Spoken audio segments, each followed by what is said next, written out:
നിങ്ങളിത് കണ്ടോ ഗൈസ്? അവരോട് എണ്ണ കൊണ്ടുവരാൻ പറഞ്ഞതാണ്. എണ്ണ കൊണ്ടുവന്ന് കുപ്പി നോക്ക്, മരുന്നിന്റെ കുപ്പി.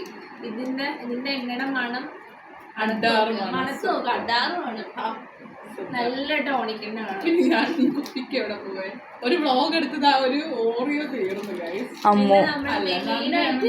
മെയിനായിട്ട് കാണിച്ചു. ആ ഗൈസ്, ഇതാണ് മെയിൻ ഐറ്റം. അന്നേരം അമ്മ നമുക്ക് വേണ്ടി ഇട്ട് വന്ന അച്ചാറാണ് മീനച്ചാർ. ഇതാണ് ഞങ്ങൾ ഉച്ചക്കൊക്കെ ചോറിന് എടുക്കുന്നത്. ഇതിട്ട് പെട്ടെന്ന് തീരും. ഇപ്പൊ തന്നെ പകുതിയായി. ഹോസ്റ്റലിലേക്ക് ഈ പോകുമ്പോ ഇത്രയും സാധനങ്ങളൊക്കെ കൊണ്ടുപോകണം കേട്ടോ. എന്തെടുക്കാൻ മറന്നില്ലേലും സ്നാക്സ് ഞങ്ങൾ തന്നെ വീട്ടിൽ മെയിൻ ആയിട്ട് പോകുന്നത് ഇതിനു വേണ്ടിയാണ്. ഇത് റീസ്റ്റോക്ക് ചെയ്യാൻ വേണ്ടിയിട്ടാണ്. മെയിനായിട്ട് ഞങ്ങൾ കുറെ മാഗി കൊണ്ടുവന്നിട്ടുണ്ട്. ഇതൊക്കെ വെച്ച് നിങ്ങൾക്ക് വെറൈറ്റി ഫുഡൊക്കെ ഞങ്ങൾ ഉണ്ടാക്കി മാഗി വെച്ചിട്ട് ബ്രെഡൊക്കെ നമ്മൾ പല പരീക്ഷണങ്ങളും നടത്തുന്നതായിരിക്കും. അതൊക്കെ നിങ്ങളിലൂടെ എത്തിക്കുന്നതാണ് ഗൈസ്. ഞങ്ങൾ ബൈ.